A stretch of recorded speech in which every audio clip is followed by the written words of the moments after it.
So a lot of them said they tend to open up when they're doing something together, going to play sports together or working together. And that's usually when peer support actually occurs. Welcome back. I'm Dr. Paul Sharp, a researcher with UBC's Men's Health Research Program and senior lecturer at the University of New South Wales. In today's episode, I'm going to be chatting with Raymond Chou. Ray is completing a degree in behavioral neuroscience at UBC, and he was part of our men's health research team, collected data, and interviewed men for the study. We're going to talk about some of the common challenges that men faced, as well as their strategies for building strong peer relationships. Hi, Ray. Thank you for joining me. How are you? I'm good. Thank you for having me. I'm super excited to do this episode. Yeah, very excited to have you and to talk about our experiences with doing this study and the process of data collection.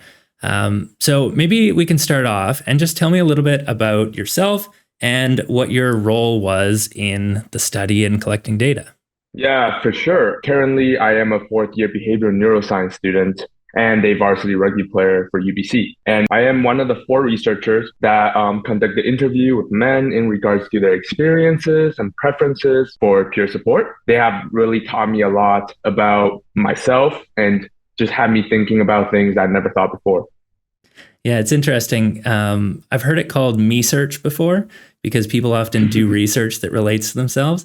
And I certainly find the same thing, that you kind of have this reflective process, especially being men's health, being a guy, thinking about my own experiences growing up, my own experiences with my social circle, and how that kind of relates or doesn't relate to the experiences of other men.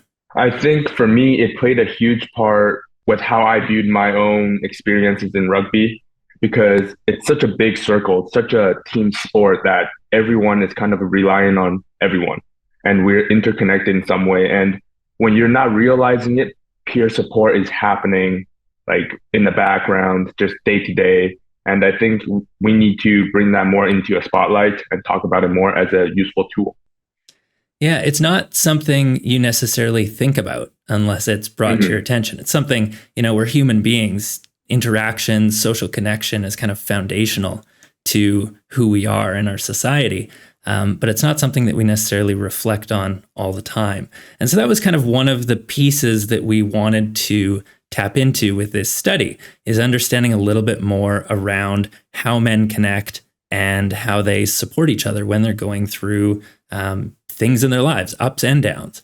And so I've introduced this methodology before around Photovoice, but just to recap what that is we asked these men to go out and take photos that represented their experience and perspectives of connecting with other guys. We wanted to know how they support each other or don't in certain ways, how they dealt with things throughout their life, how this may have changed throughout their life. And then once we had received the photos from the guys, we invited them back to do a little interview. So we had about 5 to 10 photos per guy, and we had a chat about what those photos meant to them. And it's not a common methodology. It's not one that most people would know about. What were the men's response that you interviewed? What was their response to taking those photos and being part of this project? I think for a lot of people, when they think about research, they think about surveys and questionnaires, or just pure interviews. And I have never seen it throughout my 4 years here at UBC until I've joined with you guys. I think it's very useful in trying to convey what they think and what they can get real creative in real life, where they can take a lot of metaphoric photos or just more physical photos, place and time, but they find a way to express themselves in a more artistic and creative way. Yeah, it's a bit of a different way to think about things than just straight up asking, what are your experiences with social connection? Somebody might say, oh, I don't really know. But when you give them time to go out and take these photos, it can kind of make them think about the relationships in different ways. And so I think for me, at least, some of the people that I interviewed, maybe their initial reaction was, sure, I've got friends, I've got other guys in my life. I see them quite regularly, But then once you go out and start thinking about those connections in different ways, there's a bit of a difference between being around guys and then actually authentically connecting with them. There's a lot of service level interactions nowadays and not a lot of deeper level interactions. And I think for those deeper level interactions to occur, the participants have said that they want more authenticity and more genuineness in their interactions. And maybe today we can talk a little bit more about that. Yeah, I think definitely we'll want to talk about, what that actually means to these guys. There was also the aspect of support that we asked guys to capture in their photos and what that looked like and felt like. And I think some of the guys would say quite confidently, oh, the guys around me, they know I've got their back. They know I'm here for them if they need me. And, I would respond to that and I would say, oh, that's great. Tell me about a time when someone reached out to you. And then, oh, well, maybe not. So, there's this kind of assumption that, you've got a group of buddies. We're all looking out for each other. Sure, if you've got something going on in your life, you can come and talk to me about it. But then in reality, does that actually happen? In certain circumstances, it does. But for a lot of guys, I think maybe there's some barriers there that get in the way. One of the participants I had actually was very interesting in that one time he did need help. He said he broke up with his girlfriend, a long-term girlfriend, around 2 to 3 years. And he wrote a big paragraph talking to his other very close friend about the situation and said, I just wanted to let you know we're no longer together. And all the friend said was, damn man, I'm sorry about that.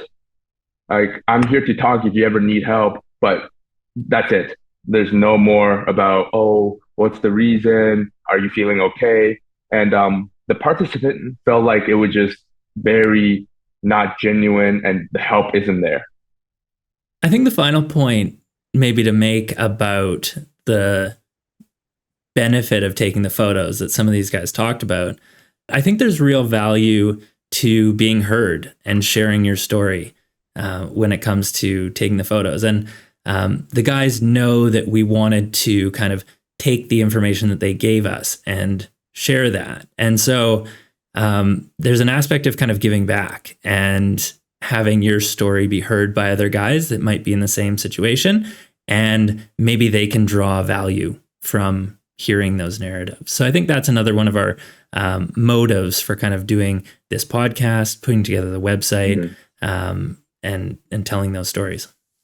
Peer support has occurred in many places. It's used in Alcoholic Anonymous, those peer support, but those are all very formal. It's formal settings. You go to a place, a date at a time, you sit down in a circle and you discuss with other people. But there's not enough emphasis on informal peer support. We're not looking at people with their day-to-day preferences and their day-to-day lives, how that can be useful. And I think giving them the method of Photovoice, allowing them to express themselves however they want, allows for us to get a deeper look into that. Yeah. So, I think it can be a bit abstract sometimes, right? We're talking about taking photos of our experiences. And I think now would probably be a relevant time to give some examples of the types of photos that we received. So we didn't necessarily want guys to just give us a picture of them with their buddies, right? In a group. We wanted it to represent something, to illustrate that experience kind of in a metaphorical way. So maybe you can give us some examples of what those photos were that the guys submitted. Yeah, for sure. So obviously, at the very beginning, we got a lot of pictures relating to activities. A lot of them were camping or playing pool, those more surface level. But then we started to get also photos of, like, let's say a chair at a diner table. And when you first see the photo, you don't know what does that really mean. But then the participant would say, that seat is, when you sit in that seat, it's me giving you a test to start giving you some trust. And now the next photo, they would bring up food on the table and say, now that the next stage is I invite you into my home. and we have a more deeper talk, and that's how they start forming connections. We also got a lot of photos of places like church, those community places where people go together, and that's how they start meeting people. I had this one. He was pretty old. He was around 70 years old, and he had a picture of him in a big crowd. It was, I think he said it was during the sun run. He had his picture there, but then he said even though he was there, surrounded by so many people, he felt like he was still alone there. No one was really checking in on him. Everyone was doing their own thing. And during that time, he doesn't know what to do. He doesn't know, oh, should he start striking up conversation with those next to him or not? So I think the photos really showed us there are places that's good for social connection, for peer support, but then there are also places where it's there, but people are not necessarily connecting. Right. So, yeah, there's a lot of photos around those activities, guys doing things together in some of these traditional settings, right? You've got sport, right? Common place where guys will connect each other, or in the bar over some beers, or outdoors, camping or hiking, or, something like this. So we got a lot of kind of context-based photos around men's process for connecting with other guys. And there's a benefit to that, right? There's a benefit to the shared interest and the camaraderie that's a part of taking part in those activities together. And there's also just a general benefit to hanging out, right? It feels good to kind of bullshit with your buddies and hang out and unwind and relax together. But as you're kind of leading into here, there's also some of those photos that were highlighting maybe some of the challenges of those traditional settings. So do you have any other examples? Does anything come to mind around some of the challenges that guys face when connecting? Yes, for sure. And when talking about challenges, I find guys, the participants really like to use metaphors. He metaphorically said he was a tree in a large forest. And he said, although there's a lot of trees in the forest, all the trees are individual. They're there by themselves. And they're all there somewhat for some reason competing with each other, trying to reach for the sun. Even though when they're connected, they can be better, they can be bigger, stronger, for the floods, for whatever natural disaster there is, they can be stronger together, but the trees are so individualized. And another big one was masks. We saw a lot of masks in the photos. I think, and they say for some reason, every time they go out, they have to put on this mask, and the masks are usually some superhero mask, Iron Man, Spider-Man. We got a lot of those because I think they want to show the masculinity. They want to be strong, but at the end of the day, not everyone can be superheroes, and not everyone can always be super strong all the time. And to be authentic, to be genuine, sometimes they have to take off the mask. Mm-hmm. Yeah, it's interesting how many kind of nature metaphors there were. And I certainly had some similar ones with trees. Some of the ones that guys, it's interesting how far they took some of these metaphors. I had one where a guy took a picture of a tree that had fallen over and actually hit, and it was lying on another tree, but had regrown from that position. And, he talked about this as kind of the support that guys can offer each other to, help pick each other up after they're going through something tough. There was another guy that I talked to who talked about the roots of the trees, right? How above ground there was this perspective that they couldn't connect, but underground there was this intricate system of roots that kind of connected people together, which I thought was quite interesting. And it kind of represents that idea of not being able to talk about some of those connection pieces. But you're absolutely right with the masks. And I like the example of how guys can support each other. So the tree falling on another tree and regrowing. Another one that was really powerful to me, the gentleman was a firefighter. And so, obviously there's a lot of physical safety that they have to kind of build into their practices. But he kind of related that to the kind of psychological safety and, how it supports well-being. It was a picture of a hose running out a line that they dug. And he talked about this hose being his lifeline, and that, that was kind of a metaphor for having close buddies in his life, that having that support when tragedy strikes, maybe that's a bit of an exaggeration, but it's having that support when there's an upset, in your life, when something's going on, when you've got stress at work, whatever that may look like. Those buddies can be a lifeline to help fight off that impending challenge. So I think there's a lot of potential from the peer connections and support that guys have as well. What I want to lead into with this, though, so we've talked a bit about what these photos are, and we've used this word kind of peer connection, peer support, which is maybe not necessarily a common term that people use in everyday life. So who is a peer? Who were these guys referring to when they talked about peers in their lives? Well, a peer can really be anyone. There's no hard limit and hard definition about what a peer is. But from what we have heard, the most common definition of a peer would be someone that's similar in characteristics, in experiences, those from your work, from your school, same class, your friends. And a big one is also circumstances, those who are around your social level, around your age. But really, a peer, what we found is a peer can really be anyone.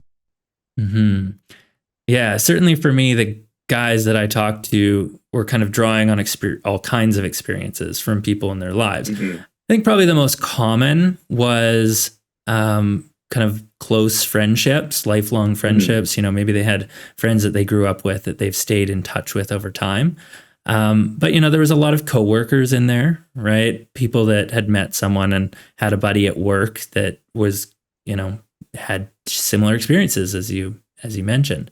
And then there was also like situational buddies as well, right? You had a guy that the only thing you did with him was, you played golf once a month, like there's kind of these situational buddies.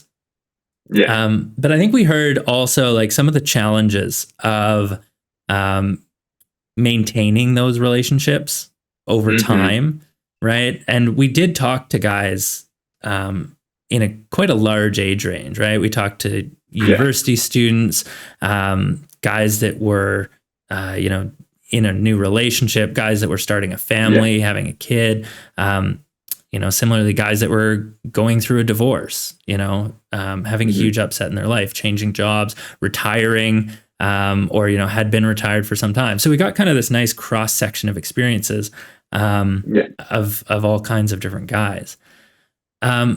And I think one of the challenges is, we talked about it not being in the forefront of our mind, right? Thinking about our own relationships, but they're not necessarily something we maintain. You get kind of, as you get older, it's harder to make friends. There's kind of less opportunity to make friends.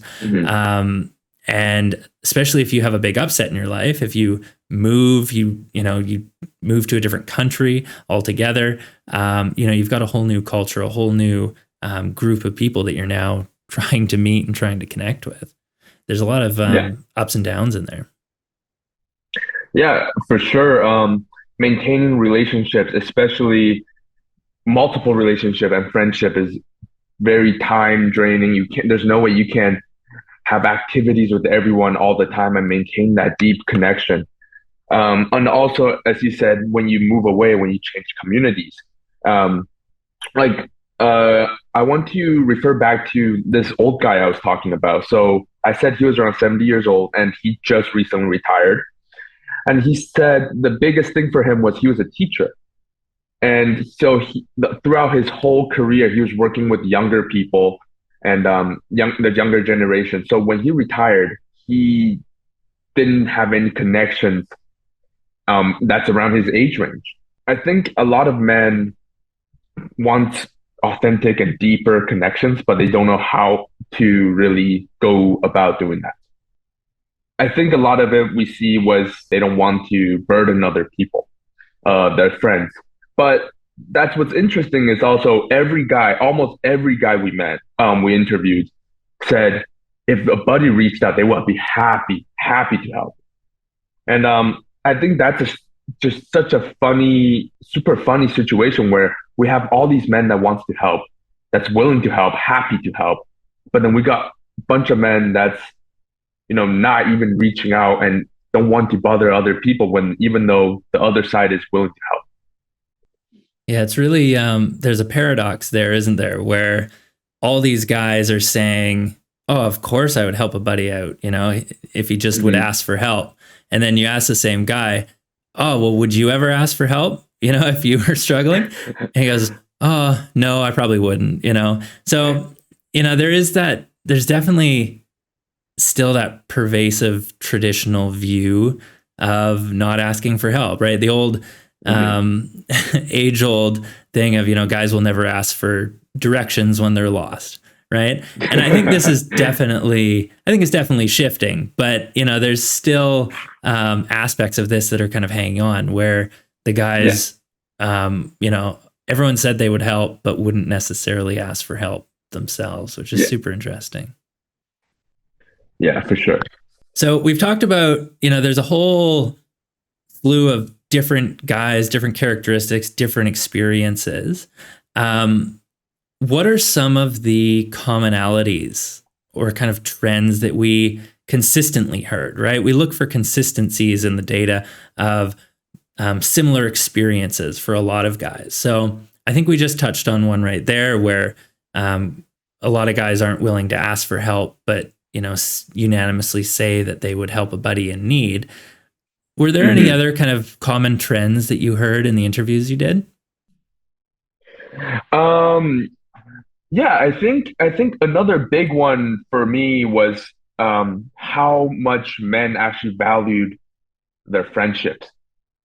They see it as such an important thing, but it's super difficult for some reason to maintain such a close relationship when life gets busy. A lot of we have heard is, oh, everyone has their work, everyone has their kids, everyone has their job, school, and these things kind of fade away. And then before you even realize it, there's no one that's super close anymore. They love their best friends, but just for some reason, life gets in the way of men connecting. Mm-hmm. And there's an aspect of, how they're connecting too that was a little bit different. And, there's kind of this old view that men don't need or don't want help from others, right? But I think you're absolutely right that in the conversations that we had, it really showed how much these guys valued those experiences with their buddies. And then they also kind of raised some points around how things could maybe be done a little differently. And the type of support that their relationships are maybe conducive to, and types of support that they don't necessarily receive, but maybe would want to receive. So we're kind of getting into this aspect of like, all right, when something happens in our life, right? When we have an upset, it could be a breakup. It could be that we're stressed at work. It could be a job loss. It could be COVID, right? There's all sorts of things that can have an impact on us. And oftentimes these things will kind of sneak up on us. It's not one thing that puts us over the edge. It's kind of the culmination of everything. And so it was the kind of support that guys could provide to each other when they noticed a buddy was struggling. So we know they're willing, but what prevented them from giving that support? Well, I think what prevented a lot of men to give that support and reach out was the lack of knowledge, really. Even they never knew their friends is really in need of help. And when we ask the question, well, how do you know when your friend needs help? How do you know when he's acting different. And a lot of times they don't really have an answer for that. So the barrier is to somehow normalize seeking for help and asking for help and talking about just their struggles. Yeah, and there's definitely a shift in that direction, right? There's definitely been Hmm. encouragement, public health efforts that are encouraging guys to open up and show more emotion and, be more of their authentic selves. Um, Right. and I don't know if that has necessarily hit the mark yet. I think we're still, it's a work in progress of how we deliver that information to guys. Because it's essentially a big ask if you're just saying 0 to 100, that fast. So, Hmm. there's a bit of a perspective shift around how we engage in our interactions. Because traditionally, guys' interactions with each other they're more light and superficial, and they're kind of a reprieve in a way of kind of getting away or a distraction from some of the challenges in our lives. That's great. There's a time and a place for that. Hmm. But I think a lot of the guys were kind of looking for a bit more in terms of what their buddies could offer them. And then when they Yeah. did try to reach out, they did try to express more of themselves. They got some of those responses that you mentioned. They talked about how the response either was non-existent, right? You get the, oh Hmm. man, that's tough. Keep your chin up, buddy. And it's like, oh, okay, well, I was kind of hoping for a bit more than that. Yeah. So I think, there's kind of a two-way street. There's being a bit more explicit, but then there's also how we respond to those comments when we hear them from our buddy.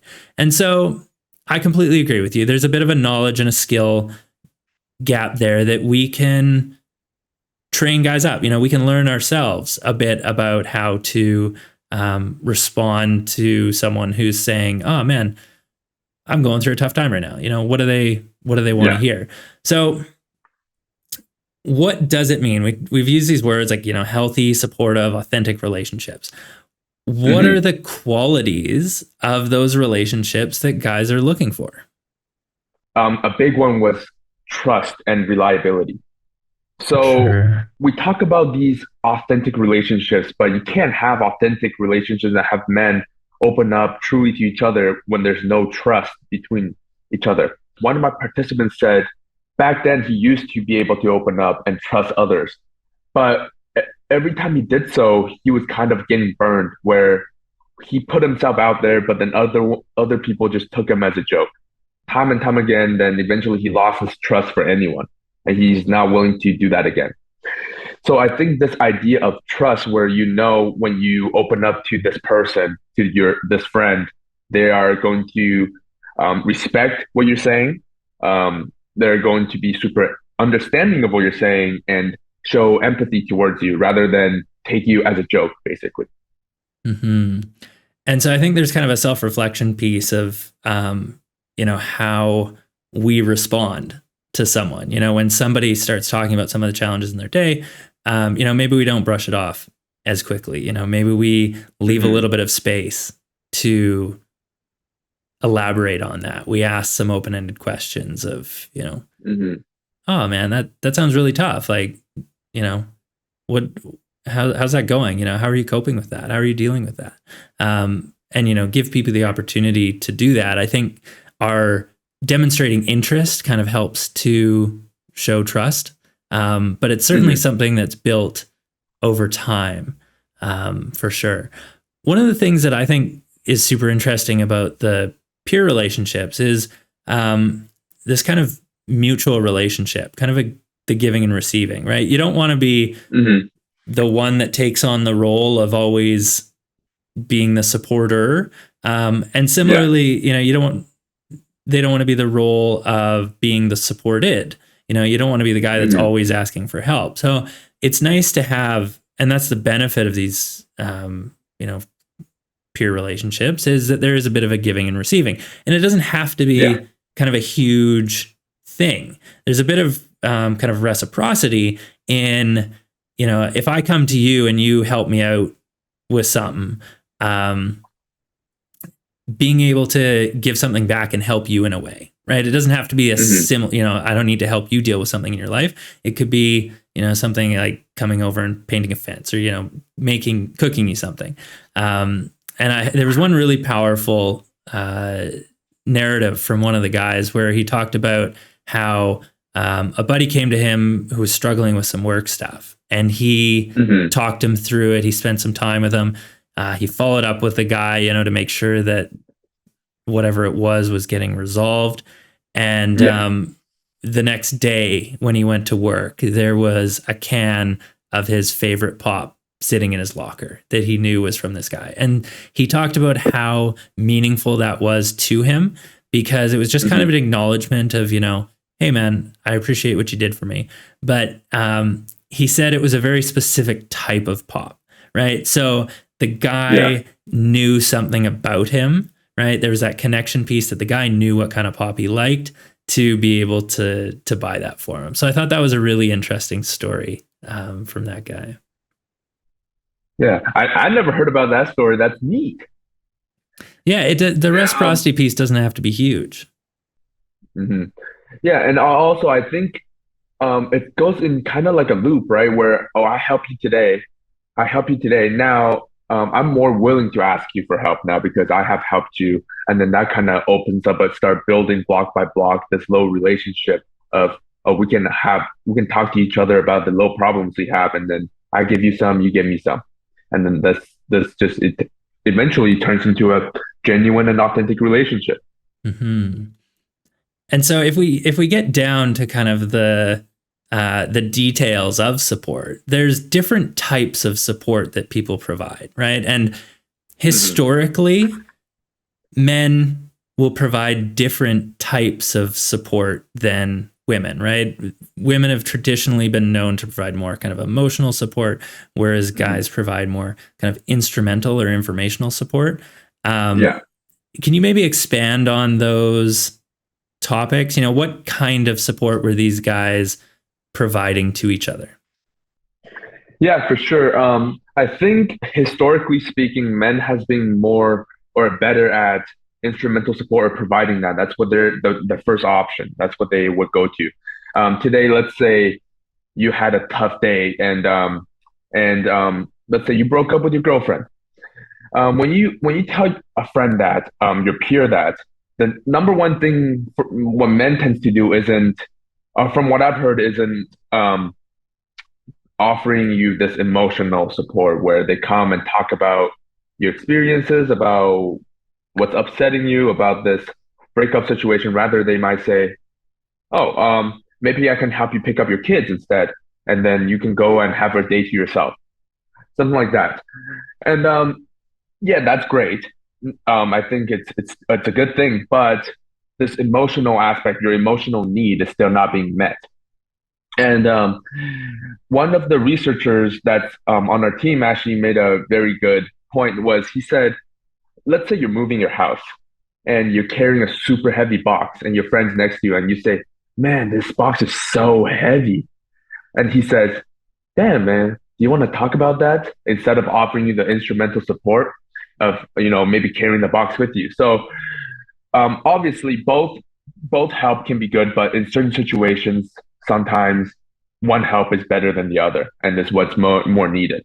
And obviously, as men, we tend to go towards the instrumental support, helping you to do something that's more tangible, or this is what I would do, instead of just listening and giving them your attention.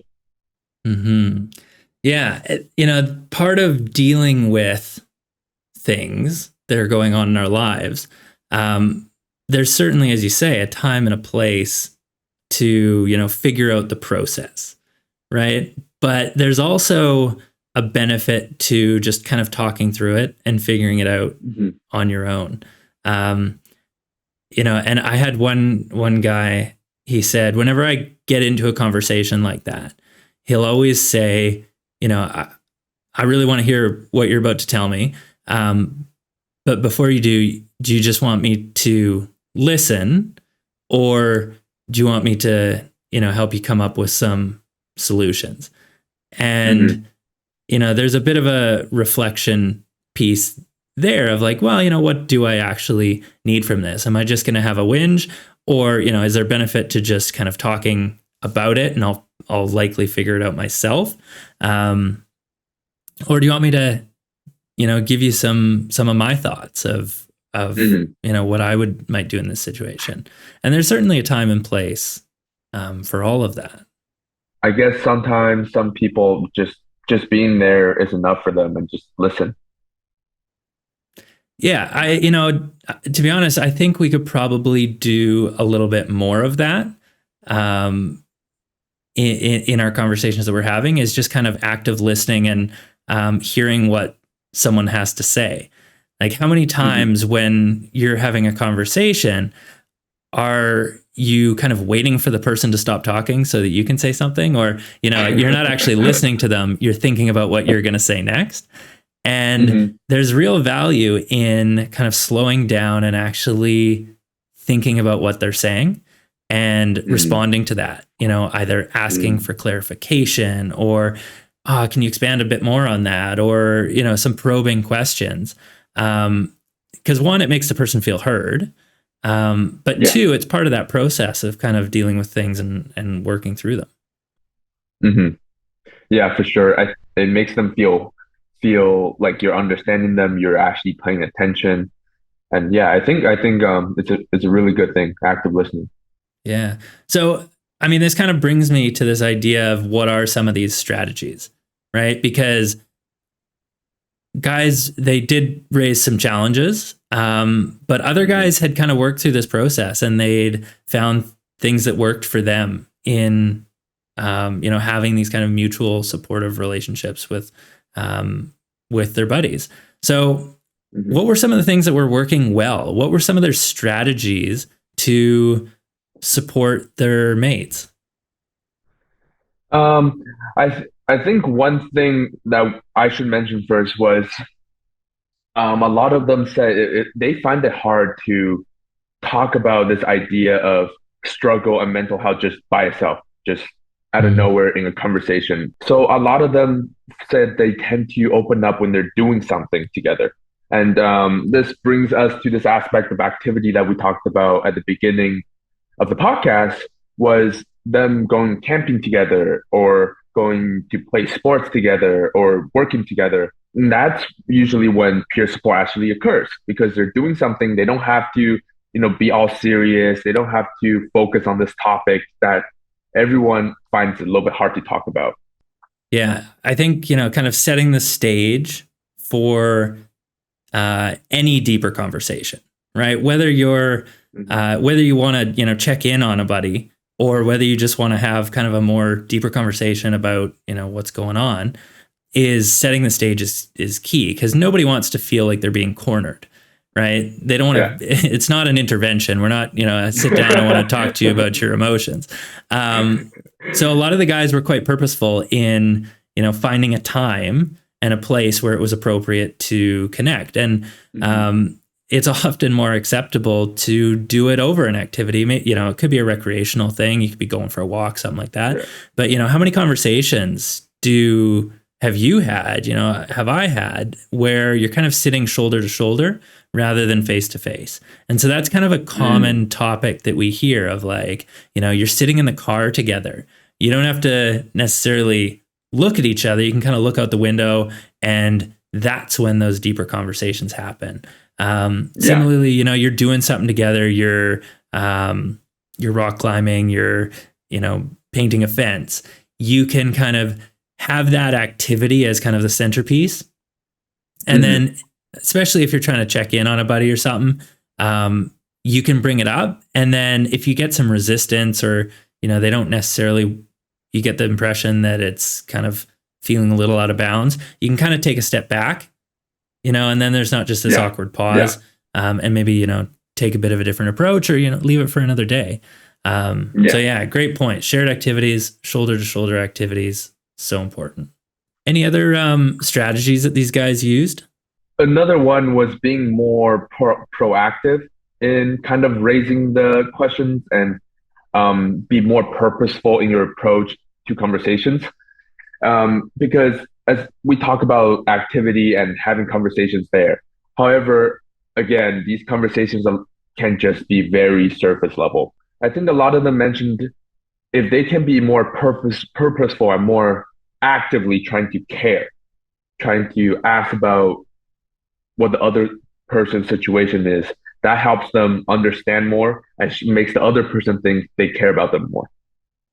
Such a good point. Such an important point because it's not just about helping someone who you think is, on the edge of crisis, right? Like they're about to crumble and fall apart.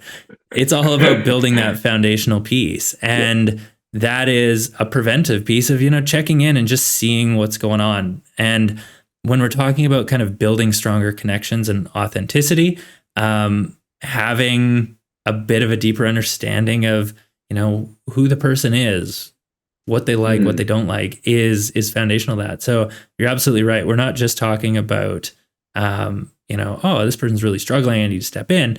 It's like, what's going on in their lives? Do I know anything about them?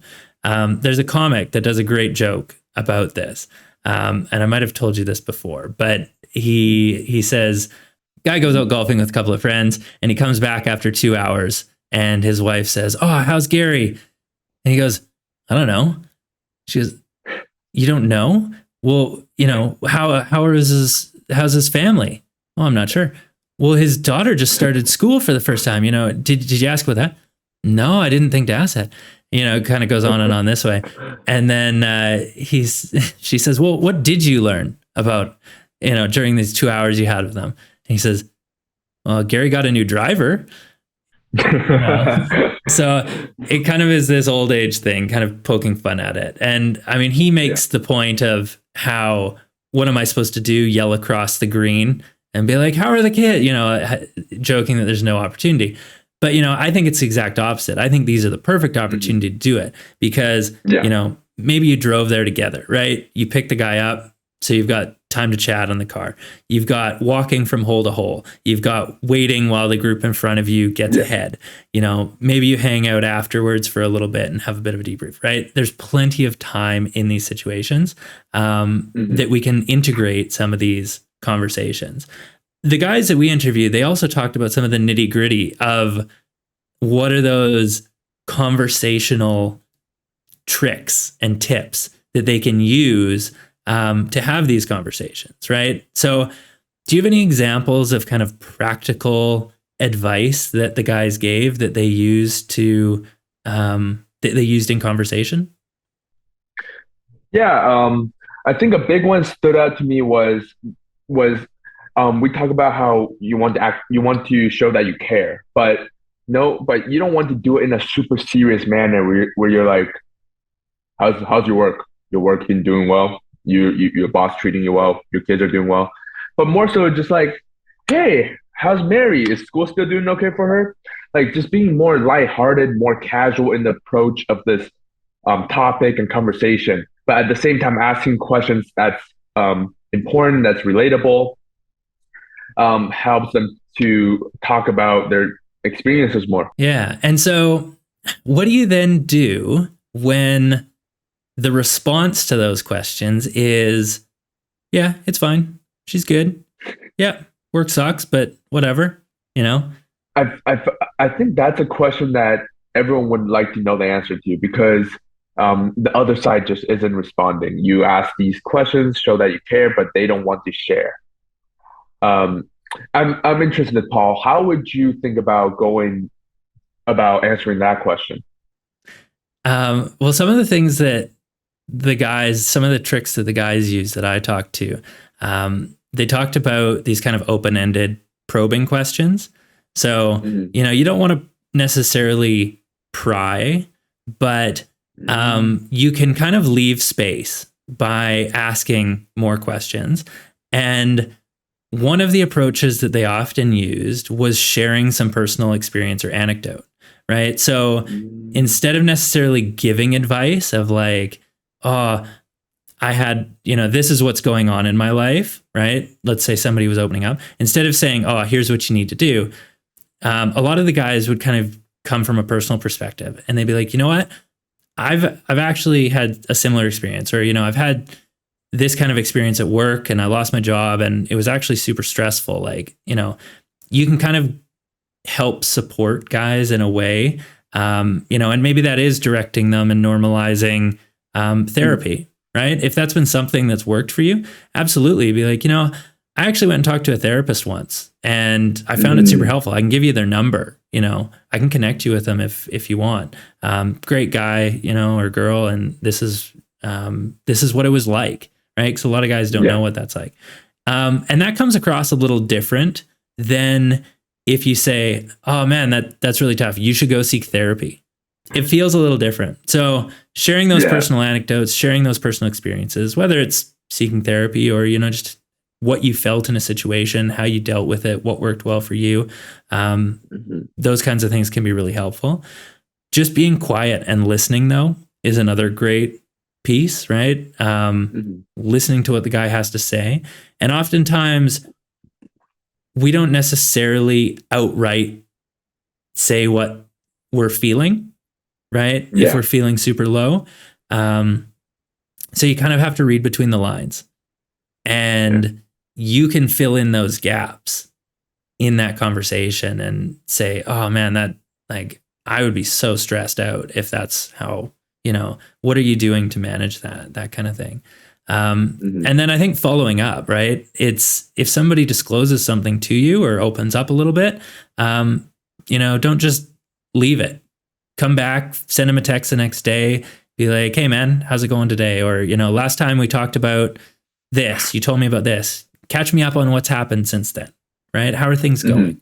I think all these little kind of tips and tricks, if you have them in the back of your pocket, they can be really helpful to continue the conversation on. For sure. I think like what we talked about today as a whole isn't like a formula or like there's a certain way to do this whole peer support connection thing. That formula doesn't really exist, but these tips and these little things that we do open more opportunities for you to make those connections.